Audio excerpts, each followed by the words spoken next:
Welcome to another podcast of the One Situation at Manchester United. Before I get into the preview of the Granada game against Manchester United, I was watching the Champions League just a few minutes ago, and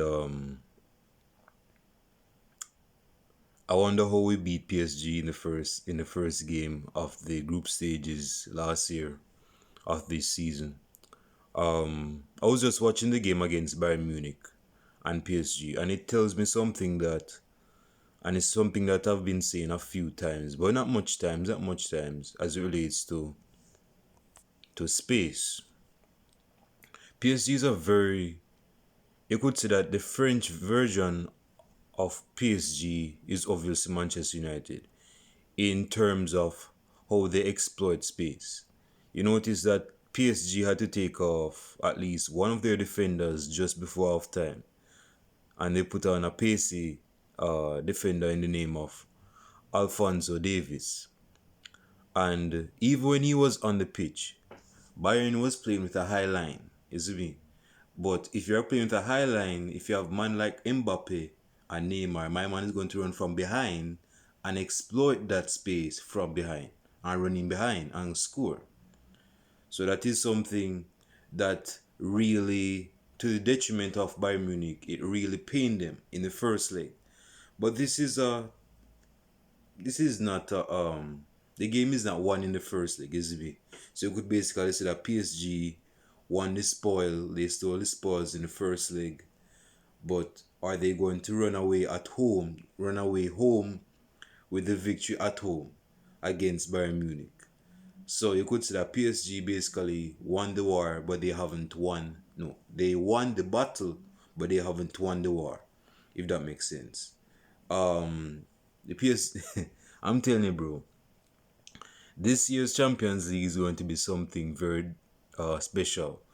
Because obviously Man City is going through. No disrespect to the opponent they played against. Oh, that's Dortmund.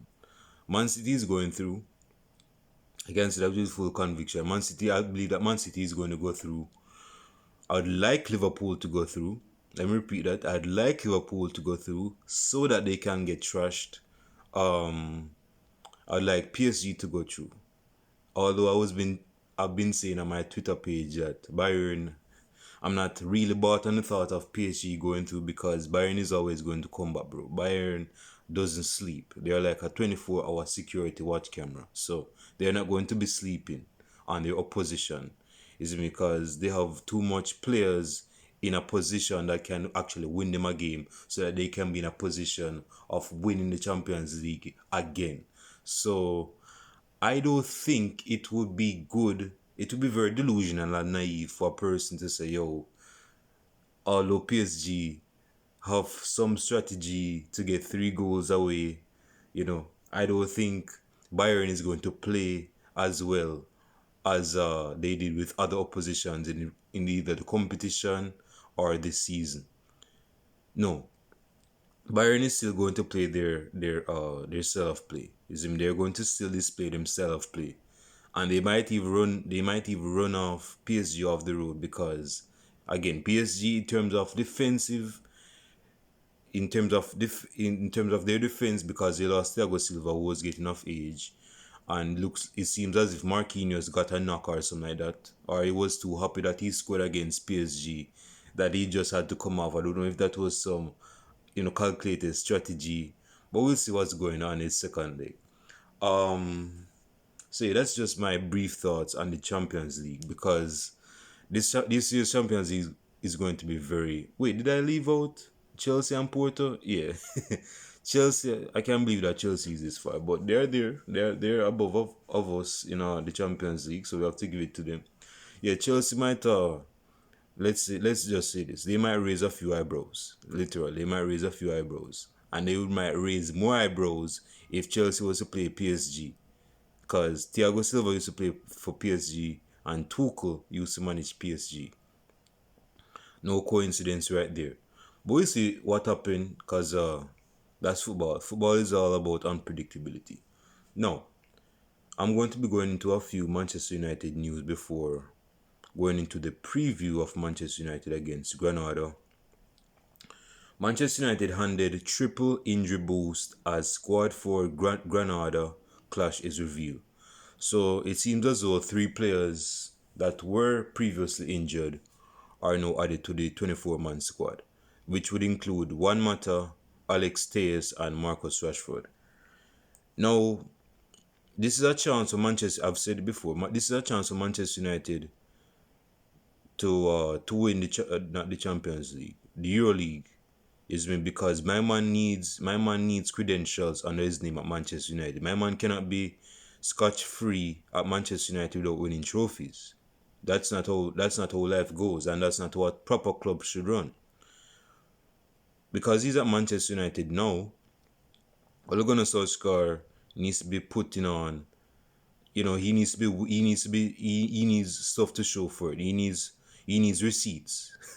He needs receipts. He needs proof that yes, I've won stuff at Manchester United. This is me.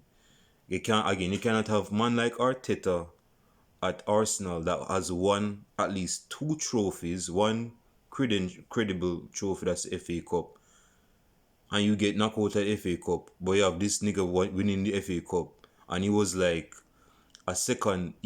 sloppy seconds to Pep Guardiola when he was at Manchester City. And he's not even 3 years good in the game of management.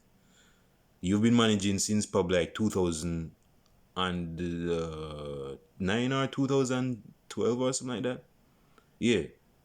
And yeah, bro. So, yeah, bro, you need to have some trophies on their belt. Now, with that being said, yeah, so these players, Marcus Rashford, Juan Mata, and Alex Tejes, is now back into the 24-man squad. So they can probably, so they can beat Granada and move to the next round. Yes, we're going to Spain, so yeah, we're going to need our strongest squad, but we cannot leave this to the second stringers, the third stringers, or the squad role players, because when we're playing in Spain, bro, I don't know if you see this trend, but Manchester United, when they're playing in Spain, they don't really dominate on Spain ground. They don't really dominate on Spain's spoil, or not Spain's spoil. Spain's soil. They don't really dominate because even though we went through against Real Sociedad, what we have to remember is that when we're playing away from home, we were not the dominant force on the pitch.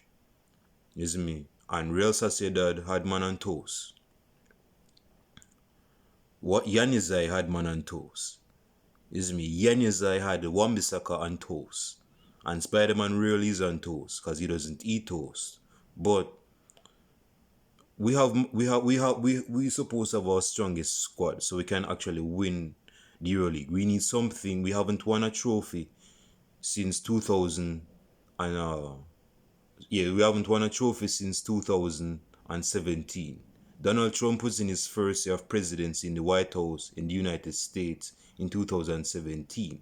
He wasn't even 1 year goodie in there yet. And that's the last time we won a trophy. So we cannot allow that. And my man is out of the White House now. So it's probably like almost 5 years without winning a trophy, bro. We need trophies, bro. The next piece of news we have right here. I didn't know that Robbie Savage used to play for Manchester United. I didn't know that he was from the ranks of the youth academy. Robbie Savage is me. He sounds like a Liverpool type of player. He speaks Liverpool-ish. He looks Liverpoolish. But the point is that his son has signed an official. I think he signed an official contract at Old Trafford. His name is Charlie Savage, who is a midfielder, and he said that he can play fullback as well. So yes, he has signed his first professional contract at Manchester United. I've never seen this guy kick the ball yet. I've never seen him even on the football pitch to begin with. So this is basically ambushed news, if you ask me, because again, I've never heard of this guy before. I've heard of his father before, and I've never seen his father play football aside from the fact I wasn't born yet. But yeah, this is supposed to be something interesting, bro. Because if Manchester United is just signing players because their fathers or their brothers used to be in the Premier League based on sentiments, that's not how a top club should be run. Um, the next piece of news we have here, it says that Manchester United player tells camp he wants to stay. Wonder which type of player is that now? Who are they talking about? Okay, so it said that. Oh, it's talking about Alex Tears wanting to leave Manchester. See, this is the thing, you know. This is the thing, and this is not me going on a short tangent or rant, but you notice that whenever Manchester United has signed certain Samba players, like for if you notice Malip,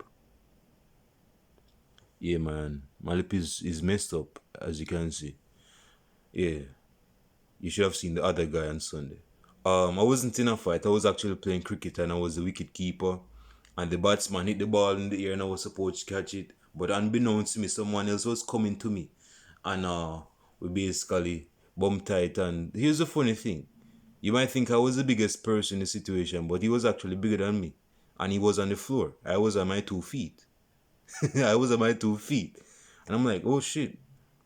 My lip is bleeding. Look at this. That's a trip. And my man was like aching on the ground like he was in labor. You see me? So, I mean, I found that interesting because again, I was the one that's bleeding. I was bleeding. You see me? Precious blood was leaving from my precious veins. This brethren wasn't bleeding, but he was on the ground in pain. So again, yeah. So that's why my lower lip is kind of jacked up right now. But back to Alex Tays because he's the man in question right now. Yeah, I was saying that certain players from South America or in the Caribbean, more specifically like in South America, Central America, if those players come to Manchester United, bro, I'm not talking about Javier Hernandez because he was over the moon when he came to Manchester United. But if you sign certain top players from like Argentina or Brazil or Colombia or wherever, top South American, countries, there's always a time where that player is either going to come out with a rumor that they're unsettled because they're not used to the weather. Secondly, it's been said that they're not really settled into the squad apart from the weather, whether or not that is true or not. They're saying that I have to work my way into the squad like this. That happened with Di Maria. That has happened with Cavani a few times because it's been said that Cavani, I think his father say, oh, Cavani is not really happy at Manchester United and he's looking for a move. Like, bro, he just came here so under 12 months, under 12 months ago. Sit down. Now, I have confidence that Alex Tays, given Luke Shaw's form, he can play a part in the squad. Now, any club would like Alex Tays to be their starter, but at this moment in time, my man should just sit his behind on the bench and just watch Luke Shaw ball on at left back because if we're supposed to start this guy as our main left back, we would leak goals. We would leak goals. And Luke Shaw has been in form for a good while, so it would be very damning to just stop my man, like intercept his form and put him on the bench and allow Alex Telles to try perform. Like that is not good management. So I think he should be second fiddle for the moment in time. Alex Telles.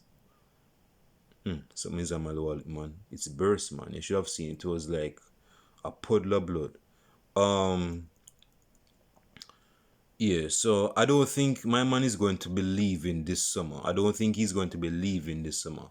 Like for what? What purpose would it serve? Next piece of news before we get into the preview of okay. Now this is where whoa. What's Soldado saying? What is Roberto Soldado saying about Manchester United? Is this the nigga, the Spanish nigga, that couldn't even score 10 goals in one season for Spurs in his first season at Spurs? And he was probably the worst flop because he was a more a worse flop than Falco when he was at United. This brethren is saying right here that, well, it says here that Granada veteran Roberto Soldado gunning to knock Manchester United out of Euro League. Bro, as if memory doesn't serve me right, a couple of seasons ago, Granada was relegated. When Andres Pereira was at Granada, my man was your best player of the month. Not of the month. Well, he probably got a few player of the month, but he was your guy's best player of the year. Okay? And you got relegated that season when he came back to Manchester United. Okay? And you're saying that you're trying to gun down, because you're a striker, you need to fire shots now. You're trying to knock out Manchester United out of the Euro League. Now I could see if you were playing for Barcelona, Bayern Munich, even Manchester City, or they wouldn't even sign you anyway. But I mean, never say never, bro. If you're saying that type of stuff, bro, and we win and we knock you out, that go make you look stupid. I think you're even the captain of Granada, so you saying that. I mean, bro, that's not a good look. I mean, Harry Maguire and Victor Lindelof, though, if as bad as they may be at some point, they could probably sleep. Hold on, they might probably sleep at the far posts with Dean Koontz in the goal, or even Lee Grant in the goal, and he wouldn't even score a goal. So I don't know why you're making that as an ultimate goal of yours to try and knock out Manchester United out of the league like that.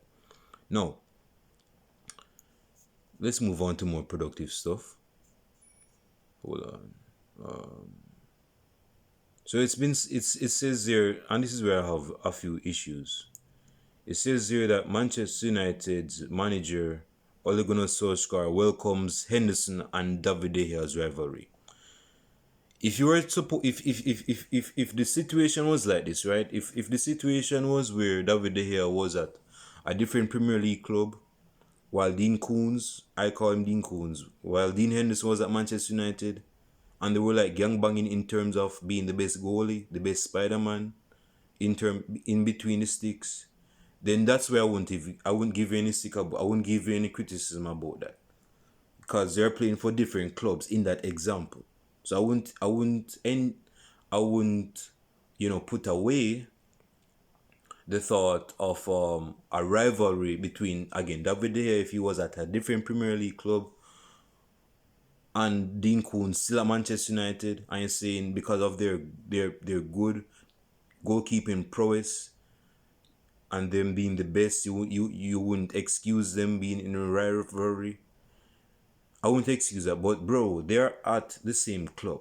This is the type of thing that will cause heat, envy, hatred in the dressing room. You might not want to admit it, but managers have seen this time and time again, where managers have said certain stuff from their mouth, not calling no names, and it has caused certain players to have a negative taste in their belly. Is me. So like, for example, if Henderson and David De Gea was supposed to hear this, they might say, yo, I'm trying to unleash my competitive nature so I can get the best out of myself, and he's going to try to get the best out of himself. They might say that, but deep down they might say, what is this nigga saying? What is this Norwegian, what they call it? Norwegian nigga saying about us? Are you saying that we should fight? No, I'm not excusing that they shouldn't fight for their place. I'm not saying that they shouldn't fight for their place, but I'm saying if you're talking about rivalry, because again, rivalry would mean something like you have a bitterness or hatred for a side or for someone that you dislike. Like, for example, we all, on the pitch, of course, we all hate, well, sometimes off the pitch, we all hate Liverpool. and some persons say Man City. Okay, so they cannot stand those two clubs because it's a rivalry. That is what rivalry is all about. So again, this is my opinion. Leave your comments down below in the comment section. I want to hear what you guys' opinion is. But this Henderson and David De Gea stuff, bro, I'm not really bought on that thought, is me. So with that being said, let us transition into the preview, because again, I don't want this video to be long. I don't want it to be over 30 minutes. The preview for the Granada against Manchester United game. Now, I has my English is so bad. As I have said before, when we're playing on Spanish soil, we don't really play our best football, even though the Spanish opposition might not be a tough opposition. Because again, like in 2017, bro, we played against Celta Vigo, and Celta Vigo was on the verge of being relegated. My man was playing better football on the pitch, not only on their home turf, but even at Old Trafford. And they were playing better football than us. They almost knocked us out on the last minute from a chance from what's that Liverpool's flop name again? Iago Aspas. My man almost knocked us out in like the 9 minutes of the second half of extra time. You see me? So at that time, you could even say, although they were not a top side, they're not a top side now, but they were playing top class football on the pitch. Not on their pitch only, but on our pitch as well. So there's a good chance we might catch hell with Granada with play on Spanish turf. God forbid, of course, but yeah. When it comes down to La Liga, bro, if there's as much hate, I don't really hate the league, but I don't really watch La Liga like why I watch the Premier League. Not even close. I don't even pay Bundesliga no man, because I believe it's Bayern's Liga. But hold on, the internet is acting up. But my thing is this, bro. The thing with La Liga is that they still play good football. Is me. They don't play no type of Stoke or Burnley type of football. At least not on a regular basis as England. They're not as physical as England. They're not as aggressive as England. They are more fluid and fast paced.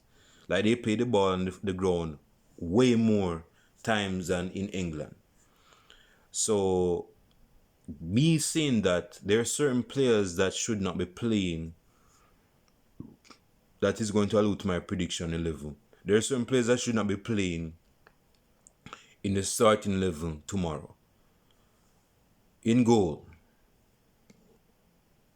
I wonder if David De Gea is back. Because I'd like him to play in the Premier League, but I'm not Ole Gunnar Solskjaer. You know what, I'm going to just go with Dean Koons still. Dean Koons in goal. Wan-Bissaka at right back. I don't want to see Twan CB, honestly. Lindelof, Harry Maguire, and Alex Telles. I like Alex Telles to play tomorrow. He needs some form. Hold on. No, I like Luke Shaw to play tomorrow because, like I just told you guys, my man just came from injury and his match fitness might be called into question. So I'm going to just put him on the periphery for the moment. It's me. So at left back is Luke Shaw. Now, this is where the game is going to switch up now, because I just told you that Spanish sides, excuse my French, they play fast, fluid football, is me. So, given that being said, Matic should not be in the starting again. That, in my opinion, Matic should not be in the starting level. He's going to get hammered. Yeah, we don't want our retirees on the pitch, bro. Like players on the verge of players on the verge of retirement and just getting toast like that. They have a family, so, and that family is like paying them their homage and rent. So we don't want Spanish sides to be oppressing and depressing certain players that is slow and they're not really mobile. So I'd like Fred to start in the midfield, Pogba to start in the midfield, that is the double pivot. Number 10, of course, is Bruno Fernandes. Wonder if no, I think Marcel is out for this season, so we get knock. And Rashford just get knocked, and Rashford got a knock against Brighton, I believe.